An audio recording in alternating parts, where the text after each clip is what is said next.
Gente, vocês estão ligados que a Rede Globo vai fazer um documentário sobre a revista G Magazine, né?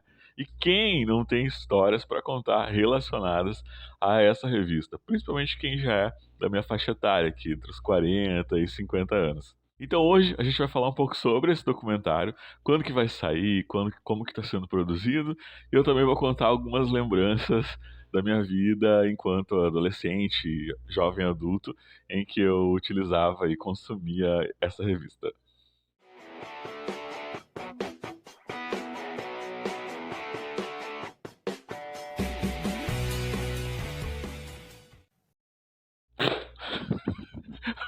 Utilizava. Utilizava é ótimo. Então, gente, a Rede Globo tá fazendo então um documentário, tá ventilando aí na internet essa possibilidade de fazer. A Rede Globo já confirmou que esse documentário vai sair. Esse documentário vai sair, infelizmente, lá no ano que vem, lá em 2025. Mas já falando sobre esse assunto, eu lembro das minhas histórias com as revistas G. Eu lembro que eu comprava as revistas quando eu era adolescente. Não era bem exatamente adolescente, acho que já tinha uns 19 para 20 anos. Que eu lembro de comprar as revistas. Eu nunca escondi de ninguém as revistas, né? Muita gente comprava as revistas e mantinha elas escondidas dos pais, né? Tinha um lugar secreto em casa onde o pessoal colocava as revistas. Eu nunca tive esse problema porque eu me assumi com 18 para 19 anos, né? Foi tardio até, né? Mas depois que eu me assumi, eu comecei a viver minha sexualidade de maneira até livremente. E eu tenho uma história muito interessante com a revista G, que é assim, né? Normalmente, para contextualizar a história, eu tenho que contar uma coisa antes, né? Normalmente, quando a gente se assume, os pais, né, da gente, o pai principalmente, é aquele que é mais relutante quanto à sexualidade, né, do filho, quando o filho se revela, né, ser gay. No meu caso foi o contrário. No meu caso, quem foi mais relutante foi minha mãe. Minha mãe que ficou mais triste, que fez mais drama, que queria me mudar e queria me bater também. Minha mãe chegou até a pensar na possibilidade de me bater. E meu pai não. Meu pai foi quem ficou mais do meu lado, assim, né? Quando a minha mãe começava a falar em me bater, e me trancar no quarto, que minha mãe dizia que ia me deixar trancado no quarto até eu virar homem, eu ia me bater até eu virar homem.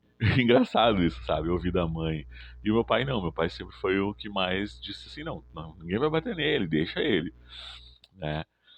E a minha mãe foi mais relutante, mas meu pai sempre foi mais gay friendly, sabe? Eu lembro que meu pai, por exemplo, eu já tinha pego ele vendo as minhas revistas G. As minhas revistas G ficavam em cima do guarda-roupa, dentro do guarda-roupa, guardadas, né? Dentro do guarda-roupa, normal ali, onde eu guardava, sei lá, coisa de escola, papelada, etc. E eu já tinha pego ele várias vezes olhando a revista, né? Então ele ficava folheando a revista ali, né? E ele ficava muito admirado, né? Pelo tamanho, né? Do documento, né? Dos modelos, assim. Ele falava, nossa, cara, isso não é normal um negócio desse tamanho. Ele dizia, nossa, mas que gigante, isso não é normal. Eu acho que não era nenhuma questão de ser gay friendly, ou de repente se ele pudesse ser um gay enrustido, mas acho que não. Acho que era mais a curiosidade, né, de ver outro membro, né? E ele era uma pessoa muito simples, né? Meu pai sempre foi muito trabalhador, não tinha muito contato assim com outros homens, assim, né? Tipo, jogar futebol, fazer, sei lá, academia. A gente tá falando de 97. A revista G circulou de 1997 até 2013, né? Então a gente está falando de uma época em que não tinha essas coisas assim, a academia não era tão comum, né? Então não tinha muito essa coisa assim, né, de poder ver outro homem nu para fazer essa comparação, né? Que muitos homens olham, mas olham mais para se interessar pela comparação. Então eu acredito que no caso dele era exatamente essa questão, assim. Mas ele nunca se importou. Uma prova disso é que ele mesmo ia lá, então as minhas G Magazine não ficavam escondidas, sabe? Eu comprava, levava para casa, lia bastante, eu gostava muito de ler. A revista G Magazine não tinha só a questão da nudez, tinha muito conteúdo legal, principalmente numa época em que não tinha internet, né? Então, o meu pai, ele via isso, mas ele via mais nessa questão, assim, de comparação. Eu lembro que essa questão da nudez, né, ainda falando do comportamento do meu pai para com a nudez masculina, eu lembro que essa questão da nudez principalmente na televisão, a gente não via nudez na televisão, né? Nudez frontal dos homens na televisão. Na televisão aberta, a gente ainda não vê. A gente vê muito mais em séries, né, da HBO, séries da Netflix, e seja qualquer outro serviço de streaming, mas normalmente os atores estão usando próteses, né? Não são realmente, não é uma nudez que faz que é do ator, né? Ele está usando uma prótese. Então não é uma nudez real. Mas eu lembro mesmo assim, que quando eu tava assistindo televisão com meu pai, ele dizia assim, aí aparecia, né, a nudez dos artistas, dos homens, então aparecia, né, eles de costas. E o meu pai dizia assim, por que que não mostra a frente? Mostra a frente também, a gente quer ver a frente. E eu ficava olhando assim, e na minha cabeça eu pensava, gente, meu pai é gay, só pode ser isso, sabe?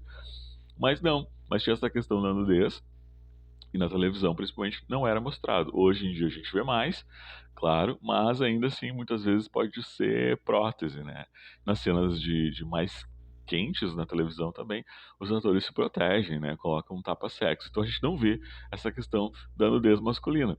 E hoje em dia a gente tem internet, a gente vê um pouco mais, mas imagina entre 97 e 2013, que era quando a revista circulava. Então não tinha mesmo essa questão de poder ver a nudez masculina. Eu lembro que na época tinha uma revista chamada Íntima, mas a revista Íntima, ao contrário da revista G, não era relacionada para o público LGBT. Ela era mais direcionada para o público feminino. Eu lembro de um ator que posou para G, aliás, para Íntima, que foi o Humberto Martins. Ele fez um ensaio de índio, né? E eu lembro que também que no caso da da G, os atores estavam lá eretos, né? Na G, na Íntima não, na Íntima eles estavam lá em estado normal mesmo. Falar desse assunto é um calor. Me deu mais calor agora porque eu lembrei que uma das minhas revistas favoritas da G Magazine que eu comprei foi a do Rodrigo Pavanello. O Rodrigo Pavanello é um dos ensaios mais bonitos, na minha opinião. Né? E a revista G era muito democrática, então ela tinha desde homens bonitos como Matheus Carriere e o Rodrigo Pavanello, ela também tinha corpos mais normais, como o Vampeta, por exemplo, jogador de futebol, né? O jogador de futebol naquela época não era tão forte, eles não eram tão musculosos como hoje em dia, né? O jogador de futebol ele trabalha mais os membros inferiores e nem tanto os membros superiores. Então eles têm um corpo, digamos assim, mais normal. Não é hoje em dia como se os padrões e modelos que são todos fortes e bem distribuídos. Não, né? A G Magazine não partia pelo princípio só da estética e da beleza. Então também partia pro lado mais das pessoas que tinham corpos normais. E pessoas normais, como o Vampeta, por exemplo. O Vampeta não era bonito, né? O Vampeta era feio pra caramba. E o Vampeta então posou também pra revista G. Então a revista G teve esse papel muito importante lá nos anos 90, né? Antes da internet. Eu gostava muito de ler, sempre lia bastante. Então eu lembro muito da coluna do João Silvério Trevisan, né? Que era um colunista ali mensal da revista, estava sempre, né?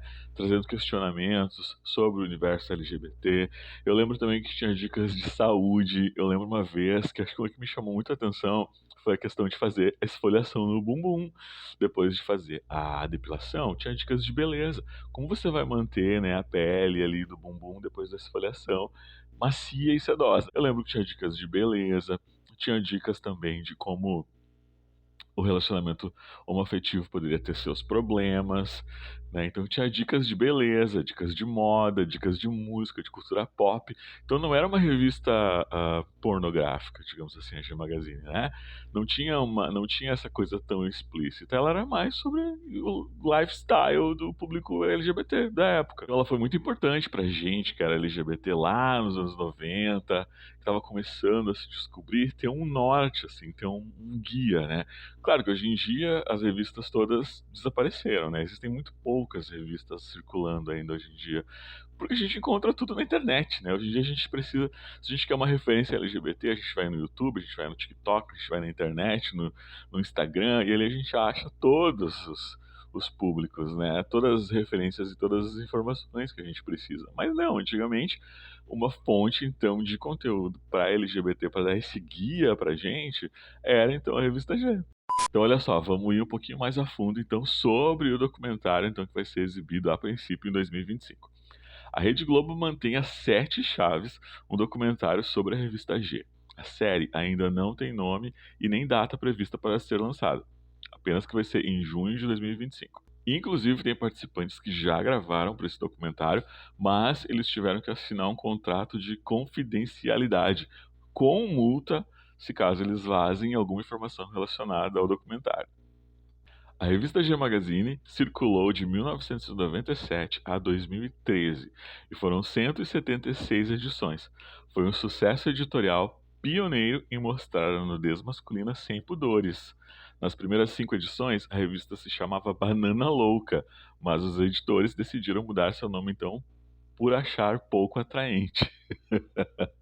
Banana Louca. Eu sinceramente não sabia que a revista tinha tido esse nome. Banana Louca não é um nome muito comercial e nem um número que passa, nem um nome que passa muita credibilidade. A série vai contar então sobre os bastidores e problemas que alguns artistas enfrentaram com as repercussões dos ensaios e relembrar o impacto que a G Magazine causou na comunidade LGBTQIA+, e até mesmo no mercado dominado pelas tradicionais revistas de nu feminino.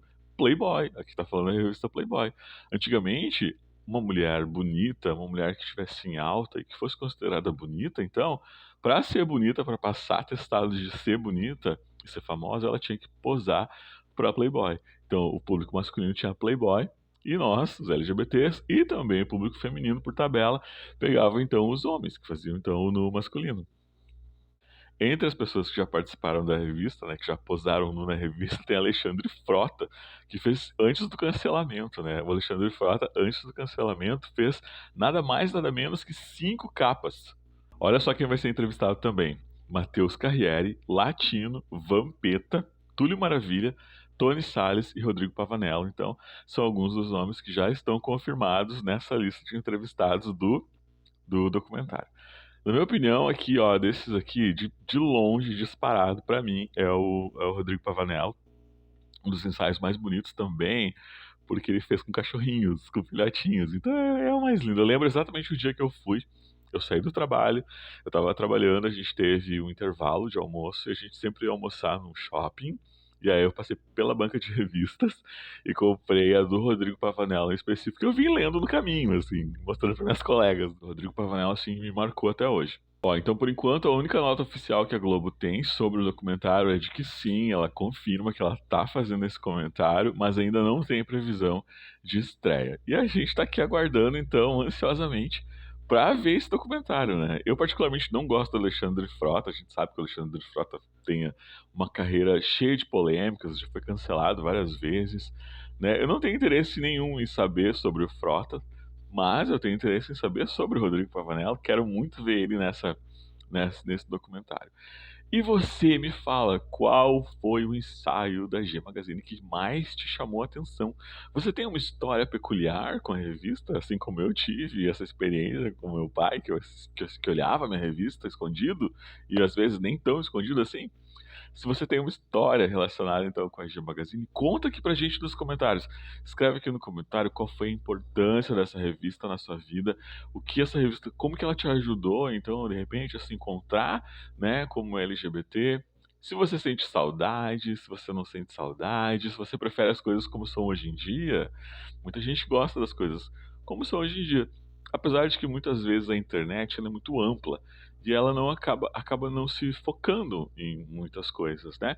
A internet, as informações são muito esparsas, assim, elas são muito diluídas, a gente não consegue se aprofundar em quase nada hoje em dia na internet. E a revista não, a revista te trazia aquela sensação de ler uma entrevista e não simplesmente deixar uma entrevista tocando na internet enquanto a gente lava uma louça, enquanto a gente joga um joguinho no celular, ou enquanto a gente, sei lá, às vezes até tá assistindo duas coisas paralelas. Então a revista antigamente conseguia fazer essa imersão, né? Conseguia trazer essa imersão pra gente, né? Então eu sinto muita falta da revista, do físico, por isso. A gente se não tinha internet, não tinha celular para distrair a gente. Então, se a gente fosse ler uma revista, a gente ia realmente ler uma revista. Se a gente fosse ler um livro, a gente ia realmente ler um livro. E hoje em dia a gente não consegue se concentrar em quase nada, né? Então, esse foi o vídeo de hoje. Vamos ficar aguardando mais informações então sobre esse documentário que a Rede Globo vai lançar, sobre essa revista maravilhosa que tanto fez alegria nas nossas vidas. E esse foi o vídeo de hoje. Espero que você tenha gostado. Se você gostou, clique no botão de gostei, deixe o seu comentário, compartilhe esse vídeo para o seu amigo que também está ansioso pelo lançamento desse documentário. Muito obrigado por assistir e eu vejo você no meu próximo vídeo. Beijo!